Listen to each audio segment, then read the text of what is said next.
came down and your love shone through. Now my life will never be the same. You love me too much to let me stay this way. All right, welcome to Spiritual Warfare Unit at UCAN Studios. This is The Warrior's Way, and I am your host, Isaac Walsh, and I'm here with Rabon Turner. Say good morning. Good morning, sir. Before we get to him, if this is your first time and you know someone that is struggling, needs help with drug rehabilitation or housing, please go to UCANMichigan.com. That is UCANMichigan.com. Click on there, hit struggling, and someone will call you within 24 hours. And if you know somebody who needs help with food or clothes or jobs or finding church, please go to spiritualwarfareunit.com. Click on struggling. We got over 20 different groups in the Genesee and Flint area that you can contact at no cost to you. Help us, help others. Help you. All right, Rabon, how are we doing this morning? I'm doing exceptionally well. How about yourself? I'm doing great. So we got to meet through a mutual friend in our social club, and Yes, you sir. are looking stunning this morning. Trying to keep up with you, sir. Oh, there it is. Hey-o. And I will say you smell just as good as you look. Awesome. It is beautiful. The salt and pepper is excellent. Appreciate it. All right, so you are the pastor of Grace Emmanuel Baptist Church, yes? I am. All right, and the Facebook, I think we got up there is where people can go and check it out. That's it. So if you guys are watching this and you want to check out what they're about, if you wanted to tell people what to look for on there, like social events or things you got coming up, where would you want them to go? Okay, so if they just go to the Facebook page, everything's lined out kind of right there in your face. If you go to our website address. Is that why it's called Facebook? There you go. Sorry. You caught that, huh? GraceEmmanuelBaptistChurch.org. It has a total list of all of our upcoming events. Our next event is Women's Day weekend coming up October 14th and 15th. Women's Day? Absolutely. What's that? So we just celebrate once a year. We have an annual day where we bring some women to speak. That Saturday before, they'll have a luncheon, a panel discussion, and go over various spiritual disciplines. Panel discussion? It's just a good thing for the women to get together, man, and kind of do their thing. And so we've been doing this for, I know, at least 30 years now. How many people you get to come to that? Probably about 100, 150. No kidding. Yep. Man, that sounds cool. And they can check that out at Grace Emmanuel Baptist Church on Facebook or on the website. Or GraceEmmanuelBaptistChurch.org. That's it. All right, That's cool. it. All right, so I want to have you on, and I purposely didn't let you tell me a story, and you said it's very boring, so I want to hear a boring story because I don't believe him. Okay. That's the reason. Okay. And nobody's story is boring. That's why it's a story. Yeah. All right, so were you a Flintstonian? Did you grow up I'm here? originally from Flint. I grew up, was Where at? raised here, grew up on the north side. Where at? Karen Drive, right around the corner from Brownell Elementary School and Holmes Middle School. Stuart and DuPont. Really? Yeah, That's why I like you so much. And then when I was about 10 or 11, we moved. My parents got divorced. Yeah. And so my mom and I, we moved out to Grand Blanc. Yeah. But I still went to the Flint schools. Ended up graduating from Flint Central High School. Central. 1991. Okay. Go Indians. Yeah. I had to go to parochial school. I graduated in 94 because I was a good kid. I understand. Yeah. Good. With my lasers. Absolutely. All right. So you said your parents got divorced when you were 10, 11. So when you were little, were you a sports kid? Were you go to school? Or were you introverted, extroverted? What was your personality growing up? 5 to 10. So interestingly enough, I was probably an introverted extrovert, if that makes any sense. My wife says the same thing, and now that she's not here and she's only going to see this on video, right. I want to know what that is. So it takes me a while to open up. Mm-hmm. I'm not the guy that just naturally goes around and presses flesh. Okay. But once I get to know you, it's hard for me to shut up. Oh. So that's pretty much my story in terms of my personality. But growing up, you were like that since you were a kid? Since I was a little kid. And It's interesting because my daughter is the exact same way. Yeah. It's crazy to watch. Well, at least you got some experience and go do this, don't Absolutely. do that, And right? I try to encourage her to kind of get out of that shell a little bit more. Yeah. And I thank God that as I've gotten older, obviously as a pastor, that wasn't going to work. So I've had to train myself to. He never talks to us. Yeah, to get out there and speak. And so now it's second nature. I remember I'd serve on several boards. Yeah. And I would go into a board meeting. I'd get there early. Yeah. And the only people I would speak to would be those sitting right next to me. Right. Because it just would freak me out. Right. Yeah. And that stress would that's just the way your personality was. Absolutely. All right. Well, the ones that are quietest are always the ones that have the most to say, right? So that seems to be the way it is. Yeah. And to be a good talker, you have to be an excellent listener. That's a great key. Absolutely. That sounds like that's how you started off. So that's actually an advantage, really. I think so. All right. So when you were a kid, you were that way. Were you popular in sports? I did. I played tennis. Tennis. I Okay. love soccer. How long did you play soccer? Let me see. From the elementary school all the way to middle school. Wow. Okay. Yeah. And So I played 19 years. I love that game. Really? Oh yeah. Okay. Do you keep up with soccer now? Oh yeah. So you're like nerd. So you're a fan. Oh yeah. Okay. Yeah. I have to show you my rings. Okay. Yeah. Okay. Oh, that's cool. Fellow soccer guy. That was a couple 100 pounds ago, but moving on. I understand. All right. So going into middle school and like were your grades up? Like when you said your parents got divorced when you were 10 or 11? Yep. And did that affect that at all? It didn't. It did. I started acting out just a little bit. My grades always stayed pretty good, though. I was one of those. I don't know if this is a blessing or a curse. If I'm around it, if I'm in class, I don't have to study. I didn't have to take notes. If I hear it, I got it. Wow. Yeah. So that was great. Yeah. All the way through high school, but I had to again kind of pivot in college because it's a little different ball game there. Yeah, I was more of a brick. Okay. Like it hit me. brick. yeah, it hit me. I didn't say it got there. You know? Right. So in high school, popular as far as relationships, friends. It was probably a group of us, about 10 to 12 people that I kind of grown up with all the way from elementary to high school that we kind of clicked. And you said you didn't play soccer in high school? Why is that? I just, because I started getting into tennis. That was my thing. Oh, okay. Yeah, tennis and bowling. Bowling, okay. Absolutely. So Absolutely. any early championships in the Rabon history? No. Nope. No? Nope. No, you had to do something cool because you like doing it. You're obviously a competitive person. Can you tell? Allegedly. I'm very competitive. Yeah. Matter of fact, I just bowled my first 300 game. Shut up. Did you order your ring? A month ago. Yes. My man. Yes. All right, I want to see that. Got you. Do you bowl? I haven't. Pre-accident, I was good. Okay. I haven't. I wouldn't give it a shot now. What was your average pre-accident? It wasn't that good. It was like 219. Okay, that's not bad. It was all right. Not bad. Like it was like consistent. Yeah, you know? absolutely. Like the ninth frame, it's like 9. Dang it! I can't tell you how many 289s and 290s I've had over the years. Very frustrating. Yeah. Yeah. Yeah. The closest I ever had, I got 297. Okay. And I was nervous, and I hit and I was like, no. So what it is with that? Every time I got close, it was people start noticing. Yeah, and they all start watching, and so they right? stop, and it throws off my rhythm. Right. And then it makes me nervous. Right. And then I even had a guy on my team who had bowled several 300s before, and he was like, "Now listen, it's going to get real quiet. Yeah. But don't let that make you nervous." That's right. That's because they want to be in your spot. Yeah. I'm like, dude, shut up. And it just threw me off. But we finally got it. Right. The next time you get an idea, just stick it in a memo. Just keep it to yourself. Yeah. We'll put a pin in it and circle back. Absolutely. So that's cool. That was just recent. Yes. That's very cool. Yes. All right. So in tennis, like how far did you get in anything? You know? So I played tennis up until I was probably 30. Really? Yeah. So a very active person. Yeah, wasn't very good at it anymore. Got a bad knee, so I kind of had to give it up. But my older cousin is the one that got me interested in it. That's very cool. Yeah. That's actually a very technical game. Absolutely. All about angles, man. Right. Yeah. And a lot of people discount that it's a thinking game. Yeah. That you have to outthink your opponent as well as outplay them. That's why I like chess. Absolutely. That's why I like chess. Absolutely. You got to outthink them. Yes, sir. All right, so you're going through high school. You said you graduated in 91. You graduated from Central. Yep. And then what happens? So I go to undergrad at Historically Black College in Marshall, Texas. Wiley College in Marshall, Texas. Went there 4 years. Let me guess, your martyr was the coyote?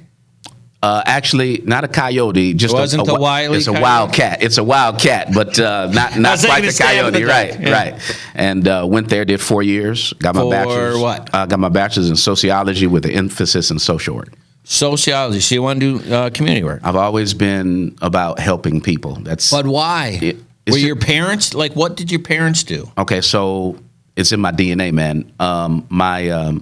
My dad worked at General Motors. Okay. My mom worked in the Flint school system. All right, hold on. What did he do for GM? So he was a tool and die maker, skilled trades in New York City. And she worked for Flint Community Schools. Flint Community Schools. So were they active in the community?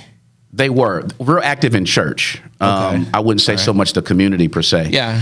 Well, same thing. Yeah, but I grew up in a community, in a church community where it was like an extended family. So, Yeah. And so was it Sunday morning, Sunday night, Wednesday night, that kind of stuff? Yeah, Sunday morning, Sunday evening, Wednesday night, Saturday was choir rehearsal.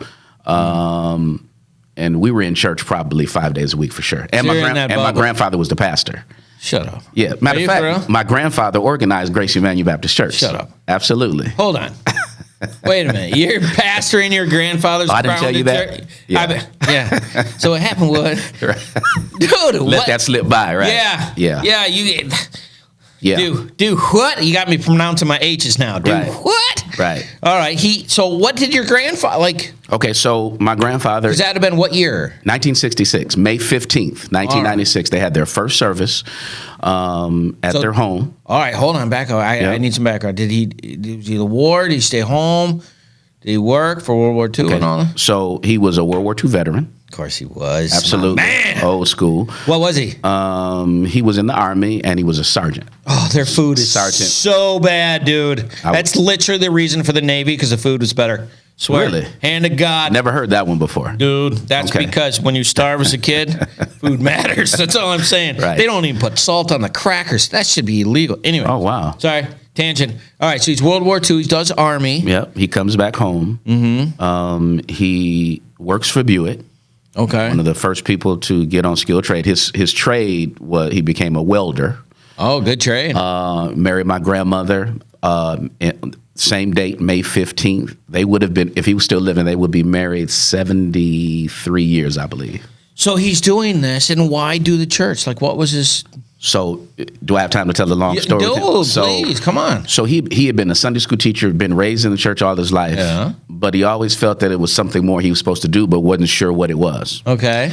And as he continued to just kind of go through trying to figure out what this calling was, there were several people in his life that kept telling him he was called to preach, and he would blow it off. Yeah. I'd blow that off too. Yeah, but this is the crazy part. So one person is literally in bed with pneumonia. Calls over to his house to have him come by. All right. And he walks in the door, and he says, "The Lord told me to tell you you're called to preach." The next day, he died. Shut your mouth. This happened with like 3 different people, where they told him, "The Lord told me to tell you that you're called to preach and to be a pastor." And then the next day or 2 days after that, they died. Yeah, you got to do that. I just got goosebumps from my head to my toes. That was freaking me out. Yeah, so he obviously... You can't say no to that. I mean, it's kind of hard to. Lord, so you didn't give me a message right before they were seeing you. Right, like, right. Oh, and so, my God. And so from that, Grace Emmanuel was born. How do you tell your wife, by the way, this happened again? She had been telling him too, though. Oh, no So kidding. my grandfather he's one of those people that he has to be convinced in his own mind, and until he's absolutely certain and sure. Same. And I look at my children; they have that same trait. And Hold on. Yes. I want to get the rest of the story. We already got to go on first. Sorry. Blake. Yeah. No, you're good. How are you supposed to know? Everybody sit tight. We will be right back. Taking a quick break from our podcast, I wanted to let you know about our life application program that we have for churches and nonprofits in the area that are trying to find programming that they can use in case the corona shuts you down and you're not able to get in. You go to spiritualwarfareunit.com. You click on our episodes, and you can check out our programs for as little as $29.99 a month to make sure that we're still getting the word out to those people that need it. Now, back to the program. All right, welcome back to the Warriors Way at UCAN Studios. I am here with my guest from Grace Emmanuel Baptist Church, Rabon Turner, and he was just getting to his grandfather. 3 people about to...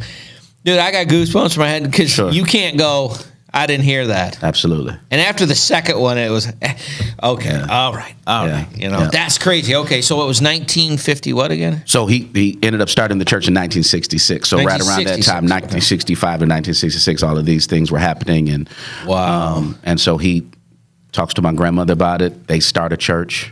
Now, how? They just, like, we're going to buy a building? No, they started in their home. Oh, house church. They started in their home. No kidding. 2033 Crocker Avenue. and they grew with 8 charter members. Okay. 4 of which are still living. Wow. They outgrew that quickly. Ended up going to Stewart School. Then they went to a lodge not too far from there, and then built the first church, I think, round about 1970, 1513 Kent Street. So in 3 years, they went from his house to a full-blown building and paid that off in about 10 years. That says a lot about the man. Oh, he was a economic genius, literally. Really? Give me an example of what you mean. So he was able to build 2 brand new churches, like the church where I pastor now. Yeah. He built that original building in 1982. The one that you're at? Yeah.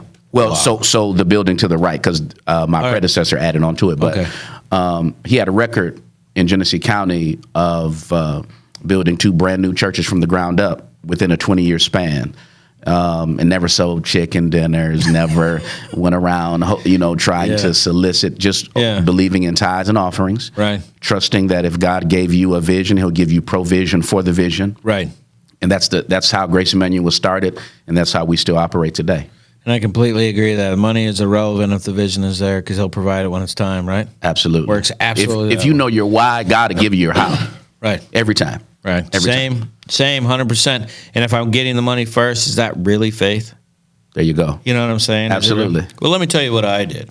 Okay. All right, Yeah. And we put together, and and the I guys. Sure. I this and that. Oh. All right. Sorry. Tangent. That's okay. Moving on.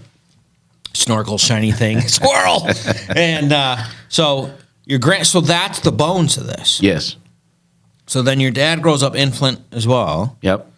And then he goes into Buick, Tool, and Die. And you said your mom worked for Flint. So actually, my dad was from West Memphis, Arkansas. And so he graduated from high school, went into the service, came back to West Memphis, and then he had his best friend, my Uncle Robert Mabry, who lives here in Flint. All right. They grew up from the 3rd grade all the way through high school. Okay. Had come up here, he got a job at Chevrolet. Mm-hmm. Called my dad and said, hey, listen, they're hiring like gangbusters. If you get up here, you can get on. My dad came up on a Tuesday and was working by Friday. Wow. At General Motors. No kidding. Where he ended up retiring from. Yeah.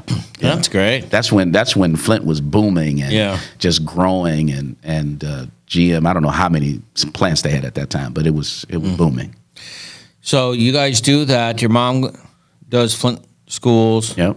And then you went to high school. So in college, did you just do school? Like, did you do sports or extracurriculars? No, I joined a fraternity, Alpha Phi Alpha Fraternity Incorporated, and that's the purple and gold. The black and gold. Please don't get that mixed up. Don't ever get that mixed up.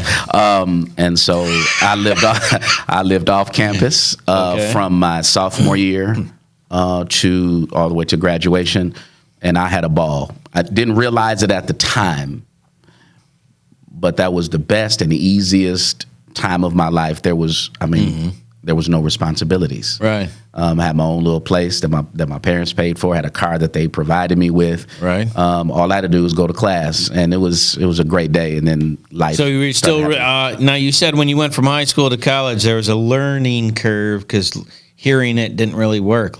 Sure. Is it amount of information that you were learning, or what was it? I think it was probably more of just time management. There was more information coming to me, and so if I didn't take the necessary steps to kind of pivot and alter the way I was trying to bring the information in, I wasn't going to make it. All right. So during college and undergrad, everybody goes through finding what it is that they want, and you said you're doing social work. Sure. Was being a preacher even in your mindset? So I knew I was going to be a preacher when I was 6 years old.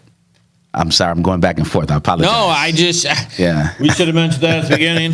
But no, okay. What happened at 6? So at 6 years old, in your grandfather's church. So me, my mom, and my sister were sitting on the floor in our den watching The Gong Show. The Gong Show. I remember this like it was yesterday, and we were eating, having our little snack while we were watching this show, and the Holy Spirit told me I was going to be a preacher.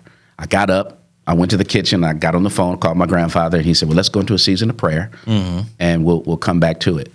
And so I didn't really do anything with it at that point. Well, you were 6. I was 6, right? Yeah. But I always knew from that point on, the next time it really hit me, I was 16. Okay. It was the last Sunday in February. My predecessor, Pastor Marvin A. Jennings Sr., was preaching. And the entire, I don't want to give this too much of a mystic kind of deal. Just spit it out, man. Just be truthful. That's all. The sanctuary filled with smoke. I was taken up into the presence of God. The smoke cleared. I was standing there preaching, but it was still Pastor Jennings' voice. And I was like, whoa. And I was like, I'm going to be a preacher. Wow. So I go to college. Yeah. And you do social work. And I'm doing everything that I can to prove to myself and others that I'm not going to be a preacher ever. All right. Now, why was that? Why are you trying to prove to yourself and others that? Running from it, man. I wanted to be a lawyer. I didn't really, my end goal was to be a lawyer. I've seen the good and the bad side of ministry. I've seen how fickle people can be. Yep. How ungrateful they can be. Yep. What? Yeah, I know, right? and my whole attitude was, I'm never going to put my family in a position to have to go through where that. they have to deal with that kind of thing. And right. So that was my plan. But obviously, the Lord had. And I was wrong. Absolutely. But kind of going back to the story that I was sharing with you about my grandfather earlier. Yeah. A good friend of mine in college, his lady friend at the time, lived in Shreveport, Louisiana, which is about 30 miles away. She drives down. Mm-hmm. She comes to the house and she goes, I don't know what this is, but I had a dream about you yesterday. And I was like, what? She said, we're in this church and there's people dressed in all black on one side. There's people dressed in all white on the other, and you're in the middle and they're pulling you back and forth like a tug of war. Eventually you come over to the side that's dressed in all black, and I wake up and she says, I asked the Lord what this means. Is Rabon going to die? Yeah. And she said, the Lord told me to tell you, do what he told you to do. Do what he told you to do. And she didn't know what that meant. Here's the crazy part, though. All right. So a few days before that, I'm awakened out of my sleep. I have asthma, and I just couldn't breathe. I'm on the floor. Okay. And I'm praying, God, please spare my life. And the Spirit is like, I want you to preach. And I'm caught. Save me. Now listen, we're talking here. Absolutely. So for all of these things to be coming together to form this perfect storm, she didn't know anything about any of this. I hadn't shared this with anybody, not my mom, not my dad, not my grandfather. Wow. And so all of these things are coming together, and it comes to a point where I was singing with the choir at Wiley. Yeah. We were in Beaumont, Texas at this church, and we were singing on this Men's Day program, I think it was. Uh-huh. And we're singing the song, Speak to My Heart, Holy Spirit, message of love to encourage me. And I just break down crying, and I sit down, and I'm just bawling uncontrollably. Right. The preacher gets up and says, I have a sermon prepared, but the Lord is telling me not to do this sermon. Uh-oh. I've got to change it because someone needs to hear this. And he talks about Peter being obedient to Christ, stepping out on the water. And I'm like, come on, man. Yeah.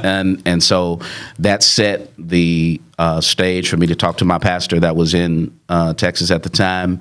And when I walked to his house, he said, you can't hold it anymore, huh? I was like, nope. So what do I need to do? And so at 19 years old, I started preaching the gospel of Jesus Christ. No kidding. Crazy. Now, wait a minute. You're still in. Hold on. You can't just say that like you just said it. Like that. Okay. I got to wait to tear out my. That's exciting. Yeah. That's a boring story, he said. What a bunch. All right. So you're 19. Yeah. You're 19 and you're going for social work. And you finished that degree. And at 19, you didn't switch and go, okay, I'm going to do No.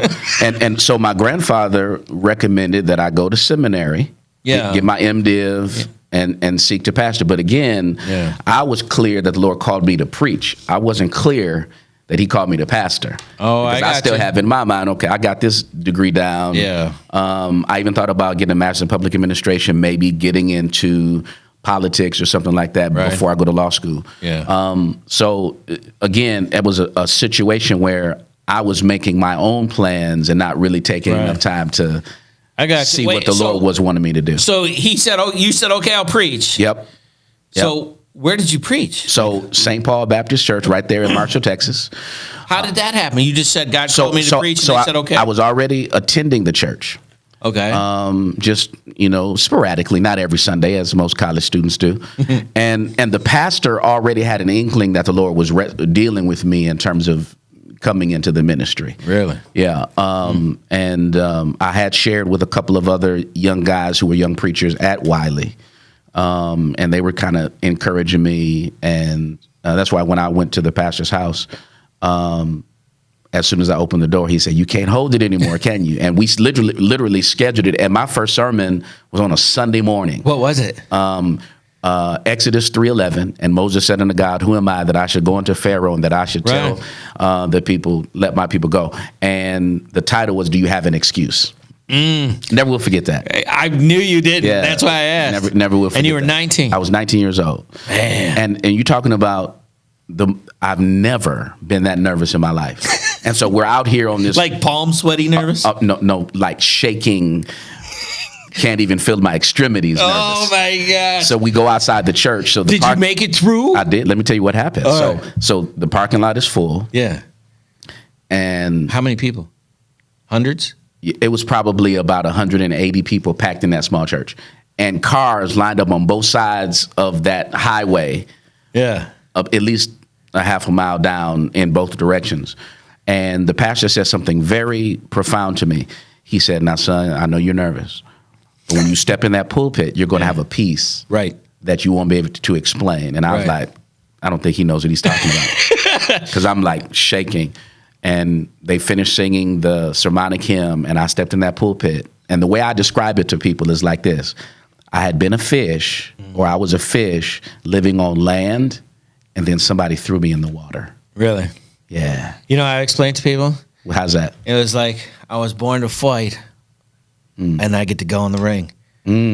And then I got to step out of the ring, and I got to get back in the ring. Yeah. And it's same thing. It's Absolutely. like, man, I feel more comfortable in here than I do out there. Absolutely. How did that happen? I didn't do it. It's in you, man. It's something you can't teach it. No, and you can't give it to somebody. You can't give it. And if it's fake, everybody knows. And if it's not, everybody knows. Man, and those things are so there. Dude, that is crazy. You did that at 19 in front of 108 people. Yeah. And it just probably just blinked, right? Absolutely. April 18th, 1993.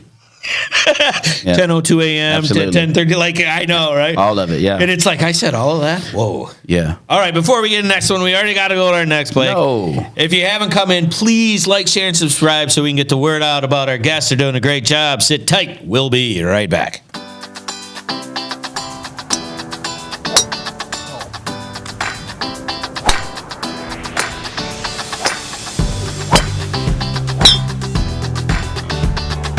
Hey, it's Aaron with UCAN. We're out here at our third annual golf outing here in the Genesee Valley Meadows. So, really good day. We have a great number of teams, great sponsorship, great people. We're hoping for a great time. The weather's good. So, we appreciate all the support we get at all of our events. It helps us fight the fight that we fight. So, thank you all. Stay the course.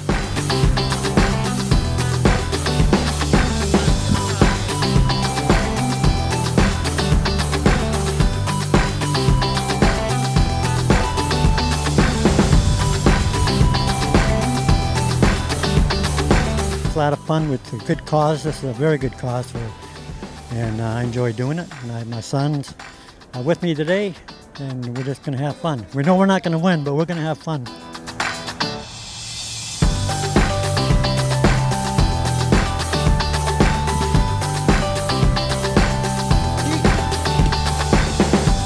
Oh, today is an awesome day today. This is our fourth or fifth one here, and can't thank UCAN enough for what they do, especially on this situation where they have this outing. Mark and Debbie and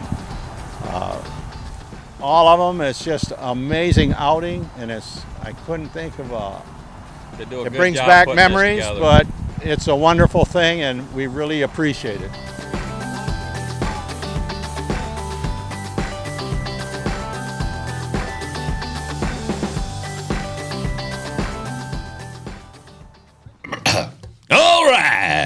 And we're back. And we're back. Welcome back to UCAN Studios. I am your host, Isaac Walsh, for the Warriors Way here at Spiritual Warfare Unit. And I'm here with Rabon, and he was just... elating the story the first time. If you've ever been in front of a crowd, if you've ever done public speaking, I know do motivational speaking and preaching and being in the jail. Like you talk about nervous, is getting a bunch of. Well, what did you do? Oh, I'm here for murder. Oh, good to see you, right? In that kind of environment. But you'd be amazed at the hearts in the jail, right?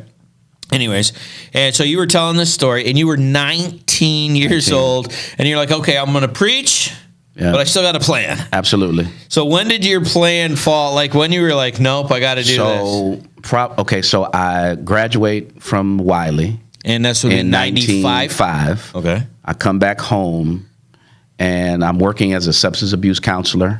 Okay. How did you like that, by the way? Loved it. Some of the most intelligent and genuine people that I've ever met in my life were those wrestling with an addiction. Right. I mean, I mean, bar none, some of the smartest people I've ever met. I never will forget. I was talking to one of my clients, and he was like, "Ray, you know what crack is?" And I was like, "No, what is it?" He said, "The devil himself scraped a piece of the wall of hell off and put it in a vial." And that had such a vivid and powerful meaning for me when he said that. Right. And I've seen guys, man, some of my clients were doctors, some who are now homeless. Just seeing that whole thing, but I really enjoyed that. So I did that for a couple of years, and then I decided to go to grad school. So I was what I decided to do. And so I got my paperwork together at the University of Michigan, Flint, and was enrolling in public administration. And it just never flowed right. And the Holy Spirit kind of got me off to myself when I was kind of at a low point, because I'm like, what's the deal? He said, "What did I tell you to do? Go prepare yourself." Right. And so a friend of mine that I went to college with, undergrad with, was at Oklahoma City University, and at that time, they were taking people from Wiley and giving basically full rides. Wow. And so I called. Why was that? Because they're both Methodist schools. Oh, I got you. And I think they were trying to up the African-American presence. Okay. And so I called them, and we did everything over the phone. No kidding. I've never heard of this before. They did everything over the phone for me. They filled out your paperwork? Well, no, but they gave me a provisional acceptance and all of that initially without, it's crazy. But it's because of who I knew. Yeah. And so all I had to do when I got there was pay for books. Wow. Good. And so I got my Master's of Arts in Religion. And I was there. And while I was in Oklahoma, I graduated from there in 2000. And then I was pastoring in Oklahoma for a few years before the Lord took me to Evansville, Indiana, where I pastored for 15 years. All right. Evansville, Indiana. That sounds like deep Indiana. So it's south. It's about as far south. Deep. It is an hour and a half from Louisville, 2 hours from Nashville. Like when you say Evansville, I think. Oh no! It's actually Evansville could remind you in a lot of ways Flint. Actually, there's a big city there. I'm trying to think. Maybe because Indiana's got a lot of cornfields. Yeah. So this is city. Okay. Yeah, and it's 3 hours from Indianapolis. So how did you get there? Like, how did you get the job? How did they hear about you? So there was a pastor here in Flint by the name of Reverend Dr. Leroy Shelton, who pastored Christ Fellowship. Really good friends with my grandfather. He had a member of his whose brother was the chairman of trustees at this church, New Hope in Evansville. No kidding. So they were up in Flint for and they said, we're looking for a pastor. Do you know a young guy, good preacher, married? He said, I know just the guy. So he calls me up, says, send your resume in. I prayed about it, sent the resume in. Didn't hear from them for about 8 months. Wow. I was in town. So you thought that was a no-go then, right? I did. Whatever. Right. Yeah, whatever. Yeah. So I was actually preaching at Grace Emmanuel as a guest speaker for Youth Day. My grandfather at dinner says, have you heard from that church in Indiana? I was like, no. I guess they found somebody. It's the God honest truth. I'll go back to my hotel after dinner. I'm changing my clothes. My cell phone rings. Pastor Turner, this is William Harold Calloway, the chairman of trustees. So he called somebody. Same day. He called. No, it just worked out where he happened. He didn't call them and say, "Hey," no, because he didn't even know him. So my grandfather didn't know the guy. So it just happened. He mentioned it. Just and like it happened. yeah, same day, the exact same day. And so they scheduled me to come out to preach the second Sunday in July. All right. And then came back to preach the second Sunday in October. And then they called me the following week. And I served there for 15 years. After 8 months. Yep. So what was that like? It was a wonderful experience. Some of the kindest, most beautiful people I've ever had the privilege to be around. Every day wasn't good and fun. Yeah, no, I hear it. You know, because I mean, I was pastoring, but it works great because you're leading to my next question. Because in ministry, like God gives us, but before you get to beat the boss, you got to go through the test, and then God gives you the test, and you beat the boss, you get to go to a new level. Yep. Right. Yep. So, like, what were some of those learning experiences that you learned in there over 15 years? Right. So this is a part of my book. Wait a minute. What's the title of your book? Yeah, So I don't have. I forgot to tell that part. Okay, everything that my grandfather didn't teach me about pastoring. That's what it's called. That's what it's going to be called. I think. I believe that's going to be it. Very good. But so just a couple of things over the A first teaser, if you could. a teaser.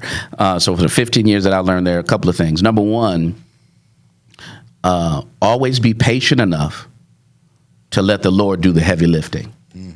Give me an example. So I'm a very confrontational kind of person. No. Yeah. So if I even think there's a problem that you and I have, I'm not going to go to Dave. I'm not going to go to somebody else. I'm not going to be passive aggressive. I'm like, hey man, Yeah. what's going on with you? Same. And so, but in ministry, you can be confrontational, but you don't have to be hard, Right. and you don't have to be mean. And You can be kind and hold them accountable. absolutely.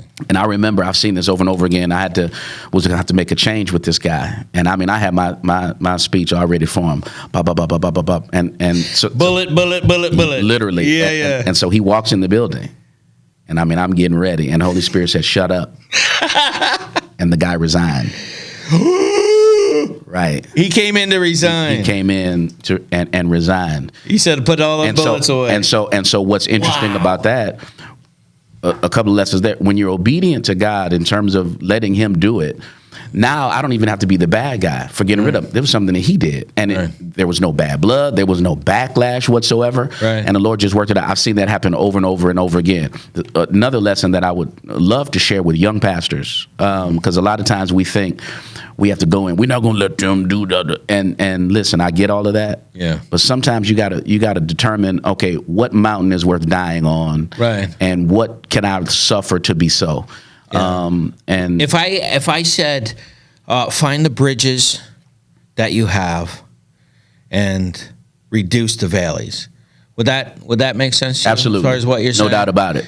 And Let's disagree at the areas we can, Yep. but remember, we still have these bridges together. right? absolutely. Yeah. If I got time to tell a You quick do, story, come on. so I remember one of the things that would be beneficial is to find the individuals that have the influence and utilize them to their maximum potential. And so this guy, when we were in my first few meetings, every time I would bring something up to the deacons, they would all look at him and he'd be like, and they'd be like, "That's a great idea, Pastor." That's a great idea. And so he and I were genuinely good friends. I mean, Yeah. we became really close. And there came a point, probably year 3, where people didn't look at him anymore. And so I stopped involving him in decisions.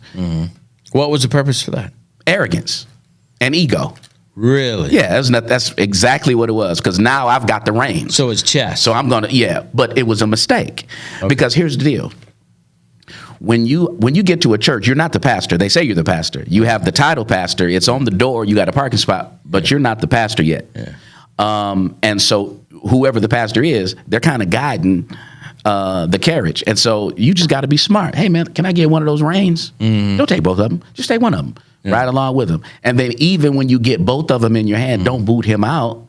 Keep him in the loop. One of the things that I think that's one of the most valuable lessons that I've learned in this 20 plus years of pastoring is being able to utilize the gifts and the talents and the influence that your members have, it's okay to do that, and you don't have to rule with an iron fist. So if I was to interpret that, and I said, what it sounds like to me is like you're farming their abilities. Absolutely. To their best potential. Absolutely. By serving them in a way that helps them be successful. That what I have. Absolutely. And you know where I got that lesson from? When I got married. So my wife, Mia, love you, babe. She was managing multi-million-dollar accounts at the Bank of Oklahoma. Okay. But I come from an old school, patriarchal kind of environment where the man handles all the bills and does da-da-da-da-da-da. And I'm forgetting to pay the cable bill. I'm getting notices of late payments and all of this stuff. And the Holy Spirit comes alongside and says, what do you think I gave her to you for? Yeah. And the same way that if a husband is wise, will utilize his wife's gifts and talents in areas of his weakness, the same thing will happen when you are pastoring or ministering. You will hire to your, not your strengths, but to your weaknesses. You actually want to be surrounded with people that are wiser than smarter than you. So you can go, well, what do you think? If I'm the smartest person in the room, I need a room. I need a brand new room. I just had this conversation with somebody, and you... If this applies to you, but so my heart is hitting on this because it's like because we do television and radio, right? And they're like, Isaac, what do you think about this? I'm like, I'm not the producer. Go ask the producer. What do you think? Well, I think, well, what did he say? He said this. Well, why do you trust him? I was like, because he's doing it. That's his job. When it comes to marketing, who do I talk to? I talk to my marketing guy. Why do I talk to the marketing guy? Because he's a marketing guy. That's right. Right? That's right. When it comes to the rest of that stuff. And I want them because, one, I'm learning from them. Two, hopefully what I have is giving them something so they're being blessed in that way, whether that's wisdom or guidance or whatever that is become. And if I'm picking up what you're putting down, that's your tool that you're accessed. That's a really great teaser for your book. Absolutely. But before we go any further, we got to go to our next break. Okay. Please like, share, and subscribe. Check out GraceEmmanuelBaptistChurch.org. We'll be right back.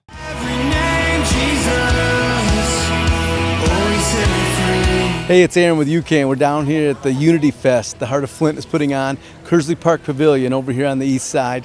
Doing a lot of great things out here with a lot of great people. There's all types of vendors, people giving away food and water and clothing, just a lot of resources for the community. UCAN's out here, and we're talking to a lot of people already whose loved ones have been afflicted by the disease of addiction. So we're able to get our information out, hopefully be able to provide resources to those folks in the future. There's freedom in your name, Jesus. There's freedom in your name. You break every All right, here we are at Unity Fest 2, and I'm here with the promoter, Jeremy. How are we doing today, buddy? Good, man. How are you doing? Doing great. We're here at the UCAN tent, handing out for United Community Addiction Network, getting everybody here helped out. It looks like a full house. How many people do you think are here? Oh, a few hundred. We just opened, so I think it's going to get better, though, today. All right, and how many people you got playing today?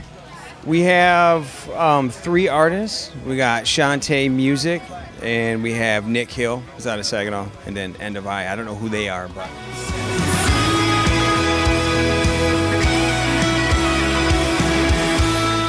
All right, welcome back to the show. I am your host, and we're here at UCAN Studios, and we're in our last section. Okay. So those are the teasers for your book. Do you have like a time frame on when that's going to be coming out? I don't, and I probably need to sit down and come up with one, because if you don't, never it's just a pipe dream. Yeah, absolutely. Yeah, we don't do pipe dreams. We just do dreams. Absolutely. All right, so you're doing this for 15 years now. Married, kids during this time? Yep. So I got married in 2004.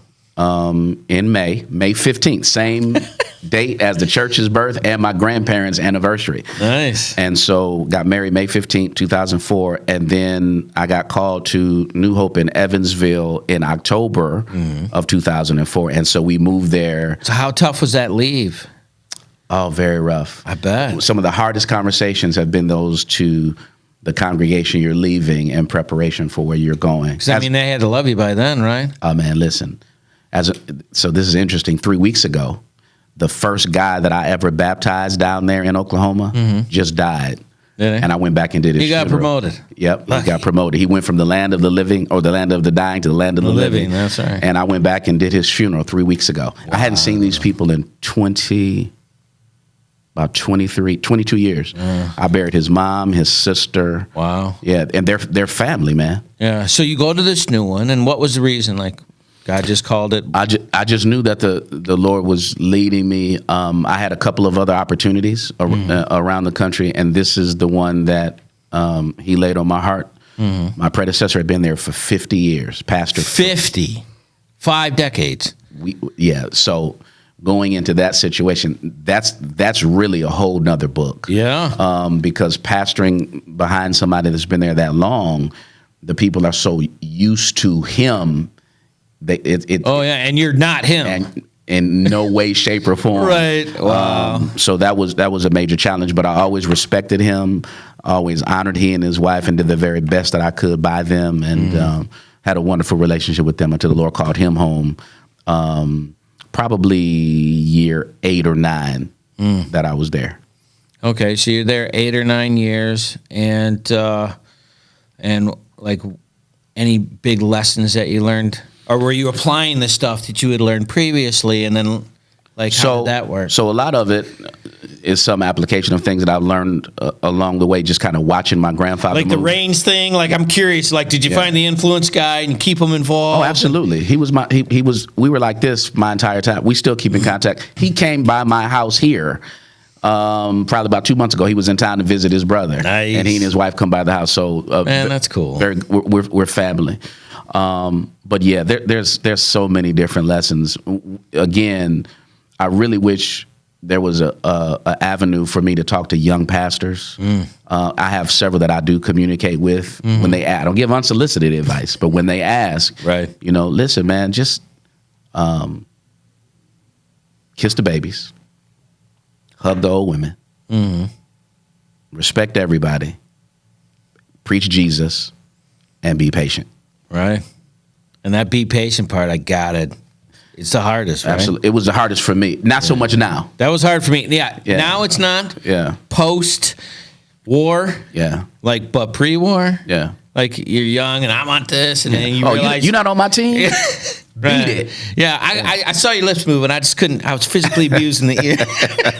Absolutely. Yeah, no, but that ego, you realize that's a problem, not an asset. There's a movie, and I can't think of the name of it, but Brad Pitt is in it.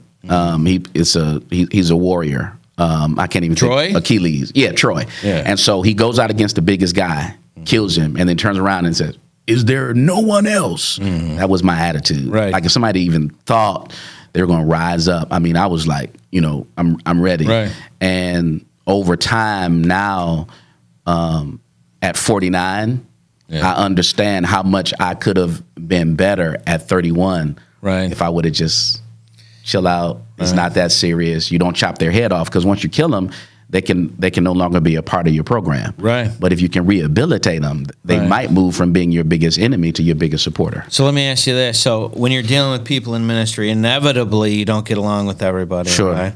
Sure. And it's like that whole verse of bless them and curse you, do good to them especially if you use you, becomes a lot more potent, because when you're in the ministry and someone in ministry and there's that disagreement and then the conflict that comes in, you got to be that person's friend. Sure. Right? I can see on your face that that's bringing something in there. I found that probably one of the more difficult things, but also one of the absolute best lessons.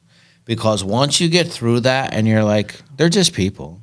They're just trying to work God, and they're like not perfect. They're like you. And I came up with a statement that I use all the time is the people that don't like me are probably right, and the people that like me are probably right. They're just focusing on different things. Absolutely. So when someone doesn't like me, I'm like, I get it. I don't like that about me neither. I'm working on it. Absolutely. Sometimes my best isn't good enough, and I accept that, right? Yeah. It's just one of those things, and I know you agree. We won't have to get into it, but we have to move on. So, so you stayed. Where was this? Hope? New Hope Missionary Baptist Church in Evansville, Indiana. New Hope, and you were there for how long? 15 years. So 15 more years. 15 total. Oh, 15 between total. the two. Oh, Yeah. okay. And then, so after that, what happens next? And so my predecessor, Pastor Reverend Dr. Marvin A. Jennings, Senior of Grace Emmanuel, is in the process of retiring. And he's like, the Lord laid you on my heart. pray about it. And I'm like, no. Right. I had it made. But when you're talking about pastoring somewhere for 15 years, that ministry now has taken on your attributes, and you pretty much smooth sailing. I had an executive pastor. I didn't have to do anything I didn't really want to do. But the Holy Spirit kept nudging at me. And so we finally agreed. And 3 years ago, August the 20th, 2020, I came here. Be quiet. And post-COVID, I'm going to come into Flint. In the midst of COVID. Yeah. All right, hold on, man. Hold on. So you had a thriving ministry that you had built, and you were comfortable. Yes. And once you were comfortable, God says, all right. Yeah. Time to move. Time to go uncomfortable. Yeah. Okay. In your experience, given the years, do you find comfortability being an asset or a difficulty? It's an enemy. It's an enemy. Tell me why. Because you get so comfortable, you no longer have that cutting edge. The fire goes down, right? So people used to ask me all the time, do you want to have the number one church in the city or in the state? No. And they're like, why not? Yeah. Once you're at the top, there's only one place to go or one direction to go. Yeah. I always need somebody around me that's pushing me, so I can have somebody in front of me that I can aim for, and I can have somebody behind me nipping at my heels, so I never get stale, never get fresh, and never get too comfortable where I just think I've made it. And so just kind of dealing with the move here when COVID hit, because we made the announcement in January that we were leaving. And COVID, right before it hit. Yeah, and so COVID hit. In March. And I called my predecessor like, hey, man. It was really great talking to you. Yeah, you got, there's debt. There was debt that I was coming to. Yeah. And in Flint, which according to most stats, one of the poorest cities in the nation, and all of the negative press that comes with it. But when I tell you that the Lord has sustained us since I've been here, we've been able to retire $157,000 worth of medical debt for people that we don't know. This is just work in the community. Yeah. We have Him of His garment. We give people clothing. We purchase homes in the neighborhoods, fix them up, give them to people until they get their credit together so that they can be homeowners. There's no secret, again, what God can do if you're obedient to what He tells you to do. I said it earlier. I'll say it again. If He gives you the vision, He'll give you the provision for the vision. 100%. Yes, sir. 100%. So you moved here in August of 2020. Actually moved in around April. Yep. Okay. Yep. So you come in. I took over all of the duties of senior pastor in August, yes. Okay, so in August you take over, and this is your grandfather's original church. Yes. So that had to feel a little good. Surreal. It's good and challenging at the same time, because you're pastoring people that remember you as little. Yeah. And then they have the expectation that you're going to be either like my predecessor, who I was very close to, or like my grandfather who organized the church. And this is what I told them. And you're not. Neither one. Right. I told them the first Sunday I was there, I've got a pair of my grandfather's shoes in my office. And when I want to make a major decision, I put those shoes on. Do you really? I do. But they don't fit though, right? Right. So what that means is, let me make my own footprints. Don't look for me to be him. Don't look for me to be Pastor Jennings. Trust me. Yeah. God's got a work that He's going to outline for us with me leading us, and just follow. Yeah. And so what was that like? Because like you said, you're incurring a lot of debt. So like you seem like a guy that walks in and is like, okay, I'm elbow deep, let's go. And you just come off hitting it. Absolutely. I mean, what was your first set of work? I mean, so, getting that together, because you went from debt to profitability in the community. Yeah. And that's only been 3 years. Yeah. I mean, that's, given where we're at, that's extraordinary. Absolutely. So I've been blessed to pastor a church who has always believed in tithing. So COVID, no COVID, they tithe. I've got a wonderful congregation, and they're giving and loving. So it matters that we make people's lives better. My office, I look out and I remember seeing this line of cars, at least a mile long. They were passing out food.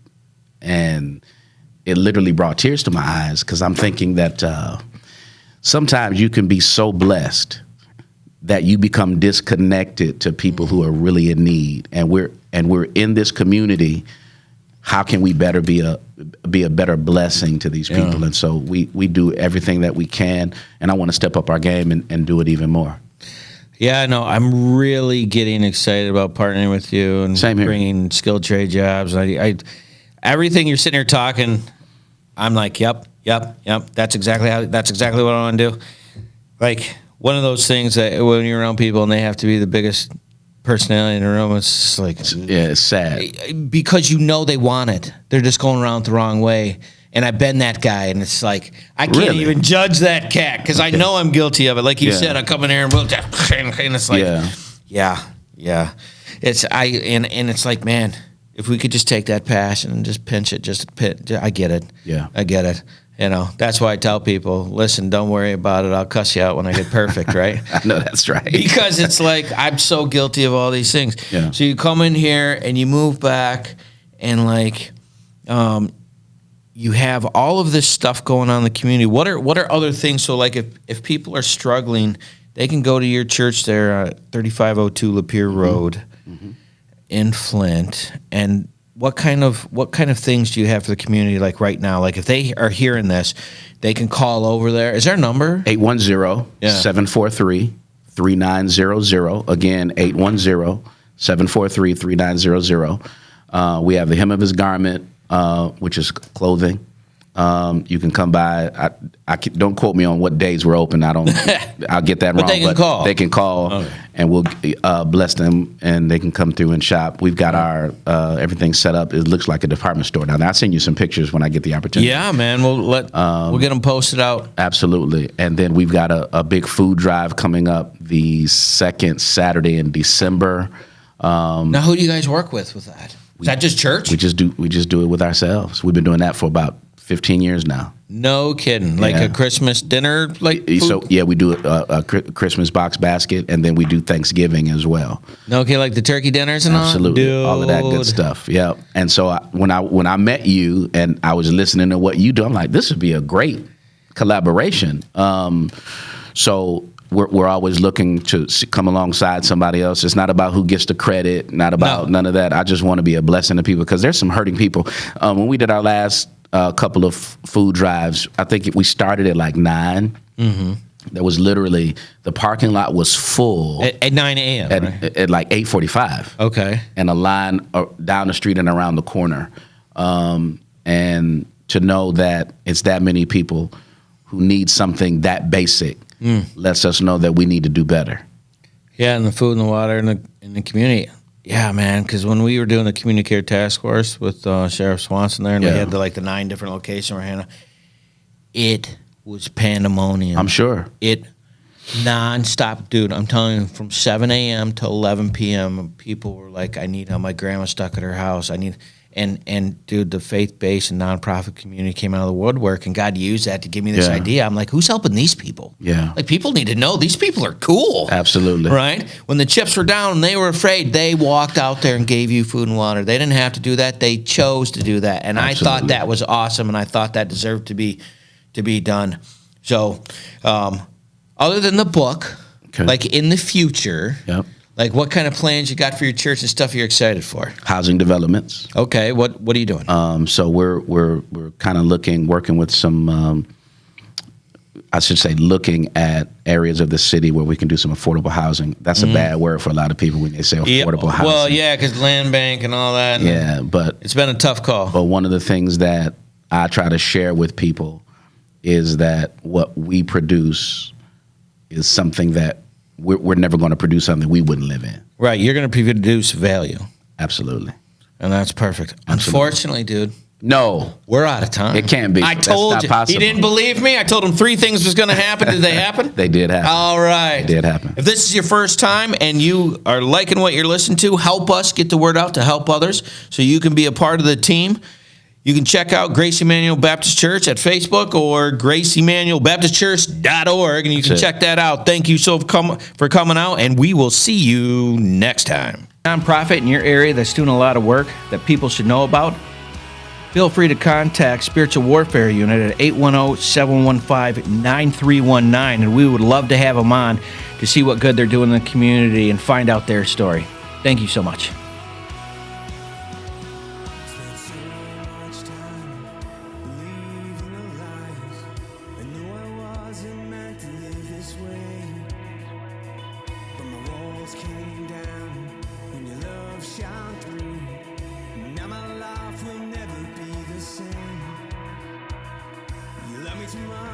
let me stay this way.